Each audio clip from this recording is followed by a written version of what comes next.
कच्चा बादाम पर शरीर हिलाने वाली को माँ सीता का रोल दिया जाता है। राखी पर ब्रा पहनने वाली को ऐड दिया जाता है। रमज़ान में आप इफ्तार में भी अगर कोई इनवाइट करे तो ब्रा के साथ और सुअर के साथ जा सकती हैं। अच्छा, मैं तो कहता हूँ खूब महंगी हो जाए। बच्चों के लिए खाली कंट्रोल में बढ़िया सस्ते मिल जाए। आज हम हैं नेपाल में और नेपाल में जो शुभ है ये त्रासदी आई है 26 तारीख को। कच्चा बादाम पर शरीर हिलाने वाली को मां सीता का रोल दिया जाता है। जी हाँ, ये मैं नहीं कह रहा हूँ, ये कहना है नाजिया इलाही खान का। अब लोग कह रहे हैं कि नाजिया के सुर बदल रहे हैं। सिर्फ मुसलमानों को टारगेट करने वाली नाजिया अब अंजलि अरोड़ा और कृति सेनन पर भड़क गई हैं। दोस्तों, पूरी कहानी आपको बताएंगे। वहीं दोस्तों, बुरी खबर जो है वो नेपाल से आ रही है। 300 से ज्यादा लोग अभी तक खत्म हो चुके हैं। वहीं हजारों घर तबाह हो चुके हैं। ऐसे ऐसे वीडियो सामने आ रहे हैं नेपाल के, जिसको देखकर आपकी रूह कांप जाएगी दोस्तों। वहीं दोस्तों, चीनी का जो मामला है वो धीरे धीरे बढ़ता ही जा रहा है। मतलब महंगा होने के साथ और महंगा होने की खूबी बताई जा रही है कि महंगा है तो इसमें क्या क्या अच्छी चीज़ है, ये सारी चीज़ें बताई जा रही है। और कैलाश विजयवर्गीय का इस पर बयान जो है वो काफ़ी ज़्यादा सुर्खियों में है। और भी कई सारी वायरल वीडियोस हैं। चलिए एक एक करके सभी मामले को समझते हैं। दोस्तों, सबसे पहले तो आप इन्हें देखिए। कच्चा बादाम फेमस गर्ल तो याद होगी आपको। जी हाँ, अंजलि अरोड़ा।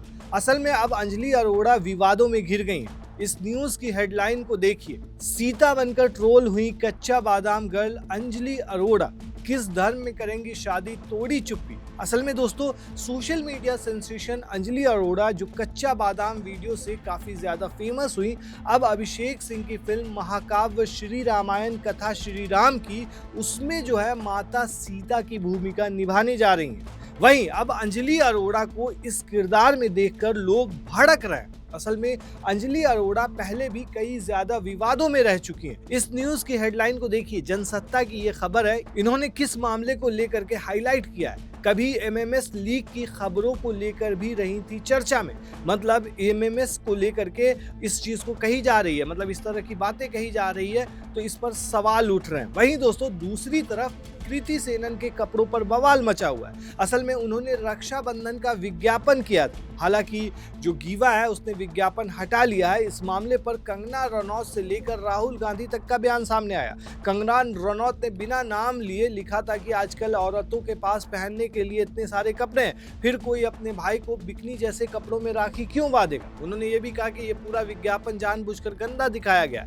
हालांकि दोस्तों, इसका जवाब देते हुए कृति सेनन ने लिखा कि त्योहार की असली बात कपड़ों में नहीं होती बल्कि दिल में होती है। उन्होंने कहा कि किसी औरत की इज्जत और संस्कार उसके कपड़ों से नहीं नापे जाते बल्कि उसके दिल से नापे जाते हैं। हालांकि दोस्तों, कंगना पर भी लोगों ने सवाल उठाए कि दूसरों पर उंगली उठाने से पहले खुद देख लेना चाहिए। बाबा रामदेव ने तो उन्हें ये तक कहा कि उनका बचपन और जवानी कैसा रहा है। काफी बवाल मचा था दोस्तों, और उनके कई सारे वीडियोस भी कंगना के वायरल हुए जो देखे जाते थे। खैर, एक और वीडियो इनका वायरल हुआ जिसमें ये राष्ट्रपति से जाती हैं, अवार्ड लेने के लिए जाती हैं। इसमें कृति सेनन भी है, वो भी है। सोशल मीडिया पर ये भी वायरल है और दोनों के कपड़े को आप देख सकते हैं दोस्तों। खैर दोस्तों, इस मामले में अब नाजिया इलाही खान की भी एंट्री हो गई है। खुद सुनिए उन्होंने किसको किसको और क्या कुछ कहा। कच्चा बादाम पर शरीर हिलाने वाली को माँ सीता का रोल दिया जाता है।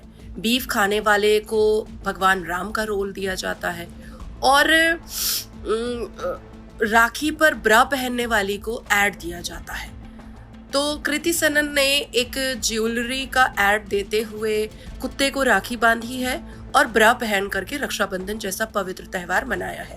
तो मैं पूछना चाहती हूँ कि अगर ये आपकी पर्सनल चॉइस है और आपने अपनी पर्सनल चॉइस के हिसाब से इस ऐड को अप्रूवल दिया था और किया था, तो रमज़ान में आप इफ्तार में भी अगर कोई इनवाइट करे तो ब्रा के साथ और सुअर के साथ जा सकती हैं, खजूर खिला सकती हैं, क्योंकि आपने इस ऐड में कुत्ते को राखी बांधी है। और ईद में आप जो फोटो पोस्ट करती हैं इंस्टा पर और सोशल मीडिया पर ईद मुबारक करके, तो कुत्ते के साथ फोटो पोस्ट करेंगी ब्रा पहन करके, या सूअर के साथ फोटो पोस्ट करेंगी ब्रा पहन करके और सूअर को सवैयां खिलाते हुए आप फोटो पोस्ट करिए? क्योंकि एनिमल लवर तो मतलब सूअर भी तो एनिमल ही है, तो अब आजकल क्या जानवरों में भी डिस्क्रिमिनेशन हो गया है क्या? कृति सनन जी, आपसे डायरेक्ट सवाल है मेरा। हालांकि अब लोग ये कह रहे हैं कि नाजिया इलाही खान बिना मुसलमानों को टारगेट किए एक बात नहीं कह सकती है। वहीं दूसरी तरफ लोग ये भी कह रहे हैं, देखिए जरा कृति सेनन बनाम कावड़ यात्रा डांस पर क्या कहते हैं। कावड़ में किए गए अश्लील डांस कल्चरल शॉक नहीं है, लेकिन कृति सेनन का विज्ञापन अश्लील दिखाई दे रहा है। मतलब कि चलिए ये भी अगर गलत है मान लिया जाए, तो ये भी गलत है तो वो भी तो गलत है। तो जो लोग इस पे बोलते हैं वो लोग उस पे क्यों नहीं बोलते हैं? मतलब जिस तरीके की कावड़ यात्रा के दौरान के या फिर और भी कई धार्मिक चीजें होती है उसके वीडियोस वायरल हुए, तो उस पर लोग क्यों नहीं बोल रहे थे? लोग कंपेयर कर रहे हैं इस चीज को, सोशल मीडिया पर काफी वायरल है। और नाजिया इलाही खान इस पर क्यों नहीं बोलती है, ये भी सवाल पूछा जा रहा है। सिर्फ मुस्लिम को टारगेट करती हैं। दोस्तों, इससे पहले भी नाजिया इलाही खान विवादों में फंसी थी। अभी हाल में ही जो है पैगंबर मोहम्मद के ऊपर जो उन्होंने टिप्पणी की थी उसको लेकर के काफी ज्यादा बवाल मचा था। अब इनका ये वाला वीडियो काफी ज्यादा वायरल है। खैर दोस्तों, इसके अलावा जो सबसे बड़ी खबर जो सामने आ रही है दोस्तों, वो है नेपाल की। नेपाल की बहुत सारे वीडियोस वायरल हो रहे हैं। ऐसे ऐसे वीडियोस हैं जिसको देख करके आपकी रूह कांप जाएगी। मतलब पल में जो है ताश के पत्ते की तरह जो है घर के घर बिखर जा रहे हैं, हजारों घर बिखर गए। और एक वीडियो देखिए, इसमें देखिए ये हेलीकॉप्टर से रेस्क्यू के लिए आ रहे हैं। किस तरीके से एक बंदा जो है वो घर की छत पर फंसा हुआ है, उसको वहां से उठा करके ले जाया जा रहा है दोस्तों। खैर फिलहाल जो है 300 से ज़्यादा, जो ऑफिशियल आंकड़ा है नेपाल का, कि 300 से ज़्यादा लोग जो है अभी तक इस आपदा में मारे जा चुके हैं। और वहीं दूसरी तरफ दोस्तों बताया जा रहा है कि लगभग 150 भारतीय भी फंसे हुए हैं। राकेश टिकैत का भी एक वीडियो वायरल हुआ जिसमें वो फंसे हुए नजर आ रहे थे नेपाल के अंदर। वो फंसे हुए थे, उनको रेस्क्यू किया जा रहा था। जो किसानों के नेता जो माने जाते हैं वो भी फंसे हुए थे नेपाल के अंदर। आज हम हैं नेपाल में, और नेपाल में जो सुबह ये त्रासदी आई है 26 तारीख को, हम भी कुछ इसके उसमें बचे हैं। हमारी जो गाड़ियां हैं वो हमने छोड़ दी, और हम कल यहाँ से फ्लाइट से काठमांडू जाएंगे और काठमांडू से फिर हम वापसी दिल्ली आवेंगे। अभी हम जहाँ पे हैं सुरक्षित हैं, हम पोखरा में हैं, और ये बड़ी तबाही नेपाल में है। इसके अलावा दोस्तों जो पॉलिटिक्स की अगर बात करें तो चीनी का जो दाम है वो लगातार बढ़ता जा रहा है। चीनी के दाम पर काफ़ी ज़्यादा कंट्रोवर्सी मची हुई है। इसी बीच कई नेता का, बीजेपी के नेताओं का जो बयान सामने आ रहा है, चीनी के फायदे बताए जा रहे हैं। अब इस लिस्ट में जो कैलाश विजयवर्गीय हैं उनका भी बयान सामने आया है। उन्होंने क्या कुछ कहा है आप खुद सुनिए। आपके पत्रकारों में से आधे लोग पत्रकार मिठाई नहीं खाते होंगे। अच्छा, मैं तो कहता हूँ खूब महंगी हो जाए।